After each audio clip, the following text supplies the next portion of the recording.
Imagine a perfect world where every moment overflows with excitement. A world where experiences unfold like chapters in a thrilling story. When you peek into this world, you see your friends and people that you know going on amazing trips and celebrating big moments and sharing lots of laughter. Every update, every post, every story paints a perfect picture of vibrant experiences that makes you wish you were right there with them. There's a special word for that feeling. It's called FOMO, and it stands for fear of missing out. FOMO describes the sense of anxiety or unease that we feel when we're not part of the exciting moments that others are enjoying. FOMO feels even stronger because of smartphones and social media. This constant connection makes FOMO worse in a few ways. Social media is always buzzing with updates from friends and people that we follow. Smartphones let us check these updates instantly, and when we see others having a blast or doing something cool, it can make us feel like we're missing out on all the fun. With smartphones, we can quickly see photos and videos that others share, and when we see these visual glimpses of exciting moments, it can trigger FOMO because we might wish that we were experiencing those things too. Social media often showcases the best parts of people's lives. When we compare our own ordinary moments to these exciting things that we see online, it can lead to feeling like our lives are less exciting or fun. Feeling FOMO can take a toll on our mental health. It can make us anxious and stressed and even lonely. Constantly seeing others having fun while we're not there can lead to feelings of inadequacy and dissatisfaction with our own lives. This can contribute to depression and a sense of isolation. Spending too much time on social media chasing after experiences that we're not having can impact our overall well-being. So let's talk about some ways that we can tackle FOMO. Be self-aware.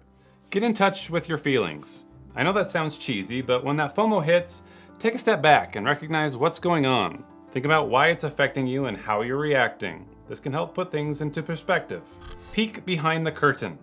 You know how people post all these amazing moments? Well, they're just showing a slice of their life. Social media isn't the full picture. People deal with challenges too, but those might not make it to the highlight reel. Find your balance. Social media is great, but too much of it can mess with our heads. Try setting limits on how much time you spend scrolling and swiping. Instead, focus on stuff that genuinely makes you happy offline, whether that's playing a sport, or reading a book, or just chilling with friends. Don't fall into the comparison trap. Everyone's journey is different. Just because someone seems to be doing more exciting stuff doesn't mean your life is any less awesome. It's like comparing apples and oranges. They're both good in their own way.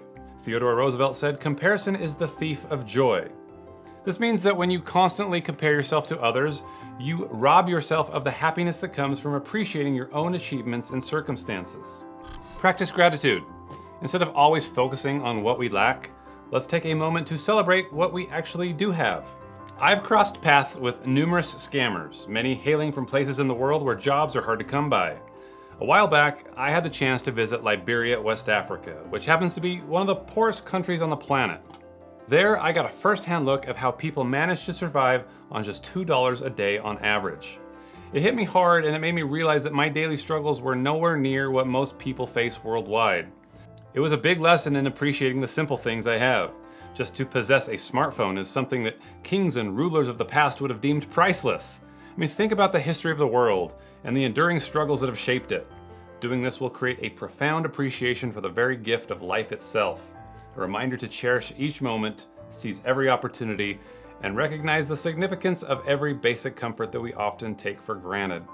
Remember, we're the bosses of our online experience. By being smart about how we use social media, we can tame that FOMO beast and keep our mental well-being in check. So, let's scroll wisely and enjoy our own lives rather than comparing them to others.